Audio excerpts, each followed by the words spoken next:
Okay, the last thing we covered in part one was this property right here. If an inscribed angle of a circle intercepts a semicircle, then the angle is a right angle, or 90 degrees. And we saw this example. We saw this angle X right here intercepted half the circle, which is 180 degrees. And of course the angle is half of that arc, which was 90. So we saw that, yes, if it intercepts a semicircle, this angle right here is a right angle, 90 degrees, half of the 180, half of the circle. Alrighty? So let's look at the quick check that's associated with this was pretty tough. Okay, so take a look at this one. So we've got a lot of stuff in here, a lot of angles, a lot of lines, but it says in a circle, measure of angle 1 is 6x plus 11, measure of angle 2 is 9x plus 19, and the measure of angle 3 is 4y minus 25, and measure of angle 4 is 3y minus 9. And also arc PQ is congruent to arc RS. So I think I'll mark those arcs right now. PQ is right here. It is congruent to this arc RS. They're the same size. Well, when I'm looking at these, I notice I've got to solve for x to figure out these angles. So I'm going to look at these two angles and the arcs associated with them. So angle 1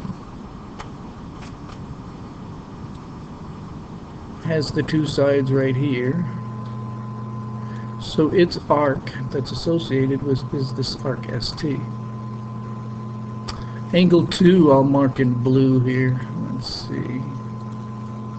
So angle 2, one of the sides is the same as angle 1, goes this way, and the other side is over here. So the arc associated with it is right here. So I can see these two angles and their arcs add up. The arcs add up to a semicircle, or 180 degrees. So I know if I add up these two angles, angle 1 and angle 2, the arc is 180, so we got the angles are half of that, 180 divided by 2. So now we'll substitute their algebraic expressions in for angle 1 and angle 2 that we've got up here, and we get this expression. Angle 1 was 6x plus 11, angle 2 was 9x plus 19, and of course that's 180 divided by 2, or 90. So the key was looking at the arcs associated with these angles and seeing that it comes out to 180 degrees, half a circle. But of course we take that measure of the arc and divide it by 2 for the angle measures. So now we can go ahead and solve this for x. We combine the x term, get 15x. The 11 plus the 19 is 30. We'll go ahead and subtract that 30 and get the x term by itself. So we get 15x equals 60. Divide by 15 and we get x equals 4. So we'll go ahead and substitute that into these angle measures and figure out the measure of angle 1 and angle 2.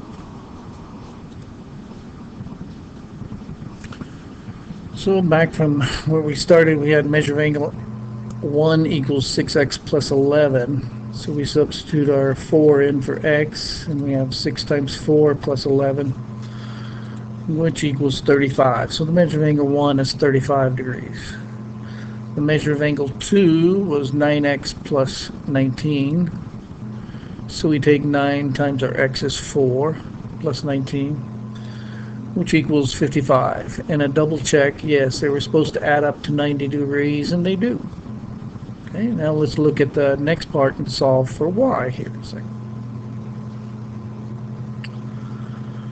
So for y, we can see angle 3 equals 4 times y minus 25, and angle 4 equals 3y minus 9. So we're going to try and see what kind of equation we can come up with these two angles. So again, we look at the arcs associated with these angles.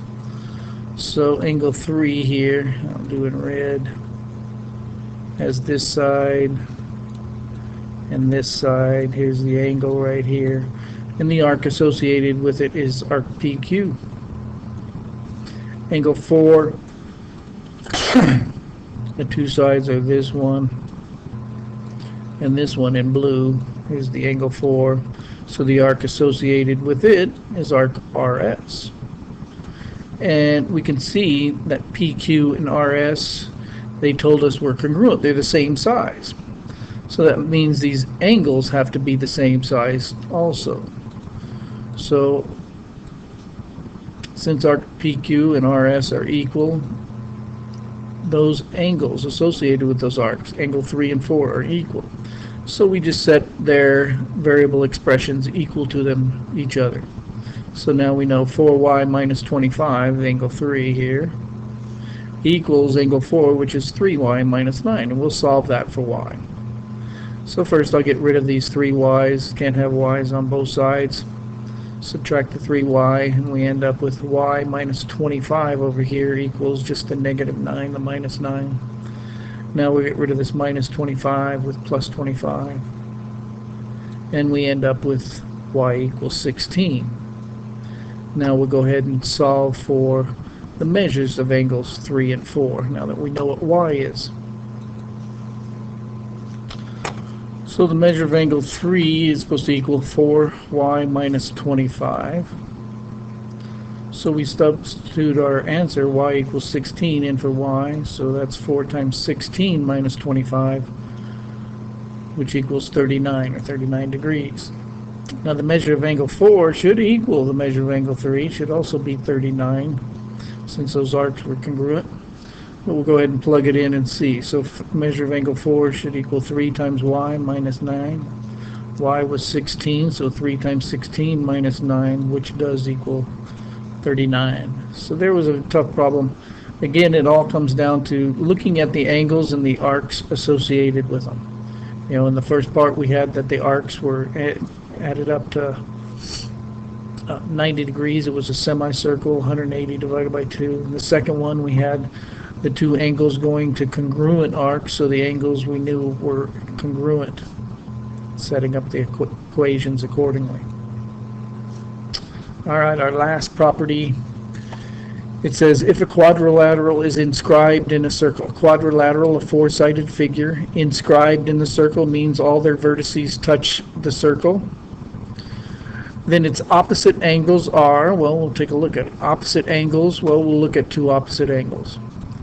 I'm going to look at angle S and angle Q are opposite. T and R are also opposite. But again, if we look at the arc associated with S, is this arc right here. And then we look at the angle arc associated with angle Q here. Q goes to here, so the arc associated with it is the rest of the circle. So we know if we add up angle Q and angle S, it equals the whole circle, which is 360 degrees. But remember, the angles are only half of that, so we divide it by 2. So the angles will actually add up to 180 degrees. So the rest of this theorem, opposite angles will be supplementary, which means they add up to 180. So whenever we have the quadrilateral inscribed in here, opposite angles will add up to 180. These two will add up to 180.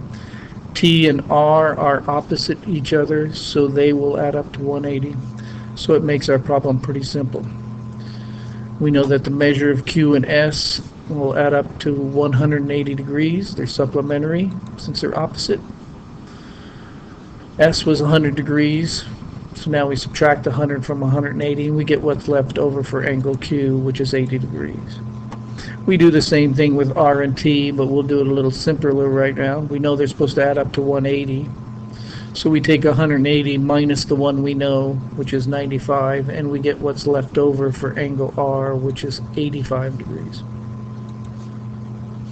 So that's it, quadrilateral. Inscribed in a circle, opposite angles are supplementary, add up to 180. So you can do this quick check, pretty easy. Here we can see we got our quadrilateral. These two are opposite angles, so we're going to add these two things up and it should equal 180. So we got 2x plus 20 plus 100. So we'll combine the 20 and the 100 and make 120 there. Then to solve for x, we'll go ahead and subtract that 120. That leaves us with 2x equals 60. Last step to divide by 2, and we get x equals 30. And you could go double check, put it in here. 2 times 30 is 60, plus 20 is 80. 80 plus 100, that's 180. So go ahead and do your practice now and submit those answers online. I've got the practice there for you. Good work.